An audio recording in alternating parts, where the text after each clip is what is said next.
un bienfait n'est jamais perdu. C'est ce qu'on a coutume de dire. Eh bien, l'histoire que je vais te raconter maintenant va te faire réfléchir. Voici cette histoire. Un père de famille de bonne renommée était sur le point de mourir. Sentant que son dernier souffle allait bientôt le quitter, il fit appel à ses enfants. Après avoir prié pour eux, il s'adressa à eux d'une voix grave. « Le moment est proche. Je vais bientôt transiter. Je vais passer de l'autre côté. Si vous voulez avoir l'esprit tranquille dans tout ce que vous ferez dans votre vie, je vous conseille de suivre mes traces. Je ne serai plus à vos côtés physiquement pour vous assister, mais je continuerai à vous accompagner à travers ce conseil. C'est le cadeau le plus précieux que je peux vous léguer. Il vous portera chance toute votre vie. » En entendant cela, prise d'émotion, Caroline, l'aînée des enfants qui était en 2e année d'études universitaires, regarda les autres frères et sœurs et se mit à parler tout en sanglotant. « Papa, c'est dommage que tu meures sans un sou sur ton compte en banque. Tu nous laisses la même vie misérable que tu as vécue. Et tu aimerais qu'on suive ton exemple. D'autres pères de famille du quartier qu'on qualifie d'égoïstes, de corrompus, de détourneurs de fonds publics ont laissé des maisons et des propriétés à leurs enfants. Regarde le genre de vie confortable qu'ils mènent et les écoles qu'ils fréquentent. Toi, tu as passé toute ta vie à aider les gens au lieu d'économiser ton argent. Tu meurs après 40 ans de service public avec une seule voiture en mauvais état.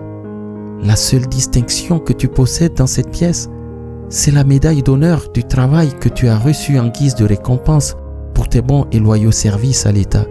Même le logement dans lequel nous vivons est un appartement social. Comment ferons-nous pour subvenir aux besoins de notre mère et à ceux de nos petits frères et petites sœurs en vivant comme tu l'as fait? Désolé, papa. Personnellement, je ne peux pas t'imiter. S'il te plaît, laisse-nous tracer notre propre route. » Si les messages de cette chaîne te plaisent, abonne-toi. Mets-nous un joli pouce bienveillant et n'hésite pas à partager. Permets-moi de faire une pause à ce niveau de l'histoire.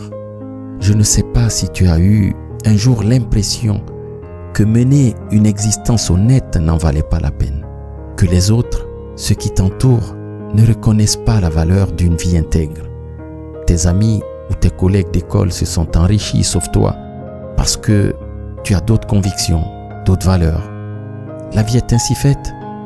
Nous ne sommes pas ici pour accomplir la même mission. Nous ne recherchons pas tous les mêmes choses dans la vie. Mais s'il y a une chose dont tu peux être sûr, c'est ceci.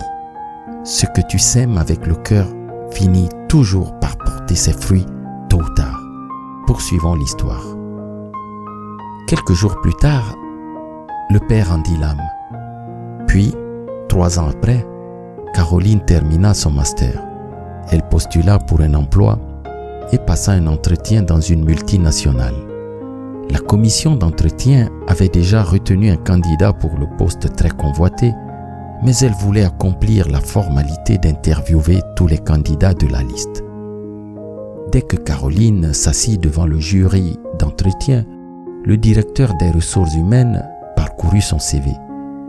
Il hocha la tête et lui demanda « Bonjour, mademoiselle Bester. Parlez-nous un peu de vous. » Caroline répondit « Je suis Caroline Bester.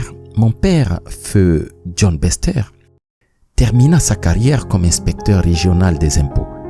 Il a également été président de la Commission nationale pour l'éthique dans les affaires. » À cette introduction, le directeur intervint. « Je n'en crois pas mes oreilles. Vous êtes la fille de monsieur John Bester ?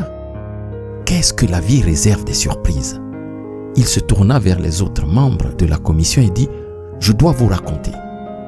En dernière année de mes études à l'École supérieure des administrateurs, j'avais effectué mon stage de fin d'études dans le service de monsieur Bester. J'avais alors vu pendant 4 mois comment il travaillait et traitait toute personne autour de lui, y compris les usagers. C'était un homme bienveillant et d'une intégrité hors du commun.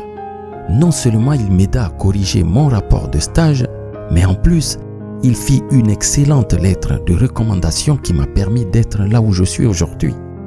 Je ne connaissais pas son adresse. Je suis retourné à son bureau un an plus tard pour apprendre qu'il avait été muté. C'était tout et je n'ai plus jamais entendu parler de lui. Il se tourna vers Caroline et dit « Votre CV cadre avec les besoins du poste, mais par rapport aux autres candidats, vous avez un avantage certain. Nous recherchons une personne d'une haute intégrité et connaissant la façon dont votre père est resté honnête et a servi tout le monde avec diligence et abnégation. Je parie dès aujourd'hui que nous pouvons compter sur vous pour ce travail. Je n'ai aucune autre question à vous poser. Considérez que vous avez obtenu ce poste. Revenez demain, votre contrat vous attendra. » Permettez-moi encore de faire une pause à ce niveau de l'histoire. Être intègre, c'est vivre et agir selon la loi universelle et selon notre vision la plus élevée, malgré les impulsions qui nous poussent à faire le contraire.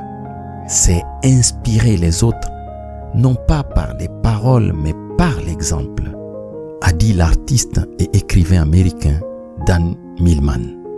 Poursuivons l'histoire. Des années après, Caroline Bester est devenue la directrice des affaires générales de la société. Elle jouissait de nombreux avantages, dont une villa de fonction, un véhicule de société à usage professionnel avec chauffeur et un véhicule à usage privé, un séjour de vacances annuel à l'étranger, tous frais pris en charge. À cela, il fallait ajouter son salaire mensuel de plus de 50 000 $ et des primes supplémentaires indexées sur les résultats de la multinationale. Après une dizaine d'années de travail dans l'entreprise, le directeur général du groupe est venu d'Amérique pour annoncer son intention de démissionner et avait besoin d'un remplaçant. Une personnalité de confiance était recherchée. Caroline Bester fut proposée par le cabinet chargé de gérer ce recrutement qui avait valeur de transmission de flambeau. Lors d'une interview, le journaliste posa la question suivante à Caroline. « Quel est le secret de votre succès fulgurant ?» Les yeux embués de larmes, elle répondit « Mon père m'a ouvert la voie. C'est après sa mort que j'ai su qu'il était pauvre financièrement, mais fabuleusement riche en intégrité, en discipline et en honnêteté. » Le journaliste, qui avait vu l'émotion de Caroline, lui tendit un mouchoir et lui demanda « Pouvez-vous nous dire, s'il vous plaît, pourquoi vous larmoyez subitement en parlant de votre père ?» Elle répondit en confessant devant les téléspectateurs « J'ai eu un grand mépris pour mon père en le traitant de pauvre à l'article de la mort. Il ne nous avait pas légué d'héritage financier et nous demandait de marcher sur ses traces.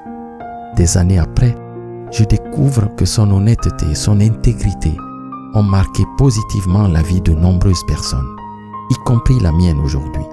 Que ce soit pour mon éducation, mes études ou ma carrière, je peux dire que c'est lui qui m'a préparé au succès.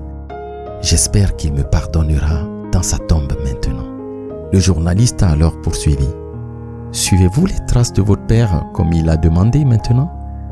Et sa réponse fut simple. « J'y suis. J'ai rencontré un certain nombre de personnes après sa mort et je n'ai vu ni entendu personne dire un mot contre la vie de service public de mon père. J'adore maintenant l'homme. J'ai une grande photo de lui dans mon salon et dans mon bureau. Après Dieu, il est l'homme qui mérite tout ce que je possède. » Après avoir écouté cette histoire, nous constatons qu'il est gratifiant de se construire une bonne réputation. En tant qu'agent du changement, nous devons avoir à cœur de laisser un bon héritage moral à nos enfants et aux générations futures. Un jour, nous abandonnons tous les biens matériels amassés, les comptes en banque, les voitures, les propriétés. Mais une bonne réputation restera même après notre mort. L'intégrité, la discipline, la maîtrise de soi et le respect de la vie sont des richesses que chacun de nous peut léguer. Dans ce cheminement, la récompense peut ne pas apparaître rapidement, mais elle viendra quel que soit le temps que cela prendra. et elle durera pour toujours. Si l'exemple de John Bester peut constituer un modèle de vie pour toi, ta famille, ta communauté ou ta nation, n'hésite pas à partager ce message. Que celui qui renouvelle les mondes chaque jour soit la source de ton inspiration. Merci.